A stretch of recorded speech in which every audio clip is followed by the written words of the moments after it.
Election कमिशननी यापूर्वी काँग्रेसच्या जे काही इलेक्शन कमिशनला त्यांनी निवेदन दिलं होतं या सर्व मुद्द्यांचं त्यावर इलेक्शन कमिशनने मला वाटतं त्यांना रिटर्न रिप्लाय दिलाच आहे. रिटर्न त्यांचं उत्तर दिलंच आहे आणि त्यांचा अधिकार आहे कोर्टात जाण्याचा. पण ते अजूनही पराभवाच्या मानसिकतेमध्ये आहेत. त्यांनी जर पराभव स्वीकारला आणि पुन्हा जनतेमध्ये गेलं तर काही त्यांना पुढच्या काळात जनतेच्या शुभेच्छा मिळतील. पण या मानसिकतेमध्ये ते अजूनही आहेत. ईव्हीएमवर दोष देण्याच्या. परवा सुप्रियाताई सुळे त्यांच्या पक्षाचे जे घटक पक्ष आहे जे महाविकास आघाडीच्या राष्ट्रवादी काँग्रेसच्या त्या शरद पवार साहेबांच्या गटाच्या नेते आहेत त्यांनी सांगितलं का ईव्हीएमवर काही आम्ही दोष देणार नाही. त्यामुळं हे जे सुरू आहे पराभवाच्या मानसिकतेतनं काँग्रेस पार्टी बाहेर निघत नाही आणि त्यामुळं मला वाटतं त्यातून एक संभ्रम निर्माण ठेवायचा जनतेमध्ये यातले मला वाटतं सामन्यातून देवेंद्र भाऊंचं कौतुक करण्यात आलं. शरद पवार गटही मवाळ झालेला आहे. असं चर्चा आहे की दोन्ही विरोधी पक्षातले दोन्ही शरद पवार गट आणि ठाकरे गटांमध्ये रेस लागलेली आहे की एनडीएच्या जवळ कोण येते. आज आशिष देशमुखही त्यावर बोलले. मला असं वाटतं की देवेंद्रजींनी ज्या पद्धतीने महाराष्ट्रात काम सुरू केलं आहे 14 ते 19 काळामध्ये त्यांनी चांगलं काम केलं. म्हणजे देशातले उत्कृष्ट मुख्यमंत्री म्हणून त्यांचं काम होतं. मधाती एकनाथ शिंदेच्या सरकारमध्ये डेप्युटी सीएम म्हणून त्यांचं उत्कृष्ट काम त्यांनी केलं आणि आताही मुख्यमंत्री झाल्यापासनं ते पूर्ण ॲक्शन मोडमध्ये आहे. गडचिरोलीमध्ये ज्या पद्धतीने निर्णय घेतले आपल्याला त्यात मी पुन्हा पुन्हा जात नाही. पण मला असं वाटतं की चांगल्या कामाचं कौतुक होणे हे महाराष्ट्राची संस्कार आणि संस्कृती आहे. खरं तर आपला महाराष्ट्र हा असाच पुढे गेला पाहिजे. ही भूमी संताची भूमी आहे. ही संस्काराची भूमी आहे.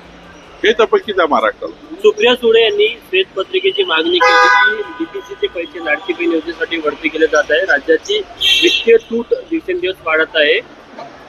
सुप्रियाताईंनी अनेक वर्ष काम केलं. कुठल्याच हेडचा पैसा कुठल्याच हेडला डायव्हर्ट करता येत नाही. डीपीसीचा पैसा दुसऱ्या हेडला येता येत नाही.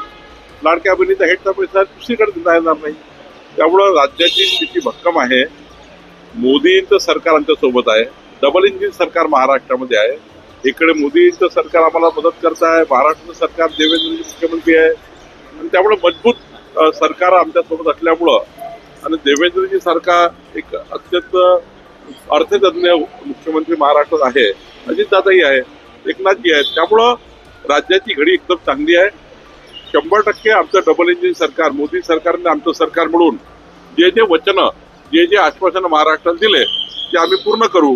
लाडक्या बहिणीची योजनाही राहील आणि डीपीसीचा पैसाही कायम राहील. पालकमंत्री सर कधी जाहीर होणार? सुरक्षा वाढवण्यात आलेली आहे. काय आढावा घेतला याबद्दल जी काही सुरक्षा व्यवस्थेबद्दल समिती आहे ती वेगळा आढावा घेत असते. पालकमंत्री कधी जाहीर होणार? मला वाटतं आमची चर्चा झाली आहे. या आठवड्यात चर्चा होईल आणि देवेंद्रजी निर्णय घेतील.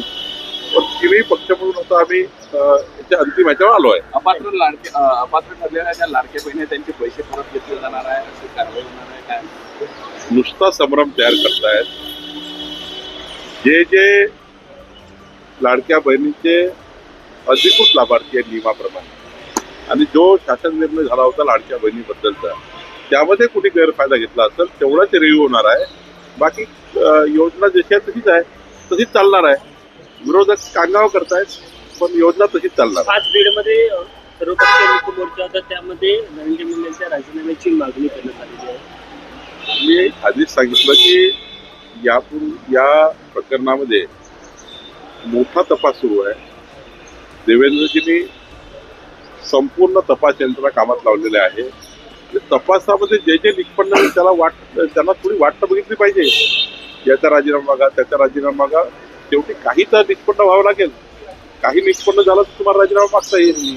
पण एखाद्या घटनेमध्ये आपल्याला वाट बघावी लागते तपास यंत्रणाची. तपास अंतिम होतपर्यंत सत्य समोर येईल आणि सुरूच आहे ना.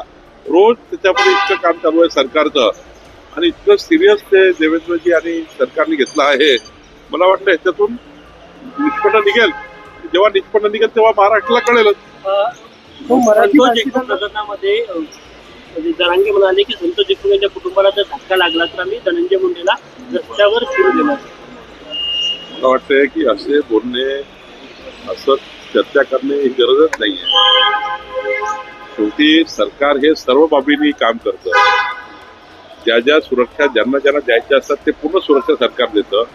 आणि त्यामुळं हे ना काय करू त्यांना काय करू पेक्षा या प्रकरणाचा तपास अंतिम करण्याकरता जे जे काही सहकार्य सर्व लोकांनी दिलं पाहिजे. तपास हा पूर्ण नियमाप्रमाणे होण्याकरता तपासामध्ये कुठली क्ल्यू राहू नये याकरता आपण सर्वांनी मदत केली पाहिजे. तिथल्याही जनतेने आणि तिथल्याही सर्व लोकांनी मदत केली पाहिजे. अशा पद्धतीचं त्या ठिकाणी एकामेकाशी चर्चा, एकामेकाबद्दल त्याचा राजीनामा यापेक्षा या प्रकरणाला दोषींना शिक्षा होईपर्यंत काम केलं पाहिजे. याकरता सरकार आणि विरोधी पक्ष म्हणून एकत्र आलं पाहिजे. राजन साळवी भाजपच्या वाटेवर आहे. माझी काही चर्चा झाली नाही आणि त्यामुळं मी आज काही बोलू शकणार लाडक्या बहिणी आणि कृषी सन्मान योजना यातून एकाला वगळलं जाणार असं काही आहे? काही नाही. सर्व योजना जशी आहे विरोधक त्याबद्दलचा संभ्रम तयार करताय. जनतेने विरोधकाचं आता ऐकणं सोडलेलं आहे. सरकारवर जनतेचा विश्वास आहे.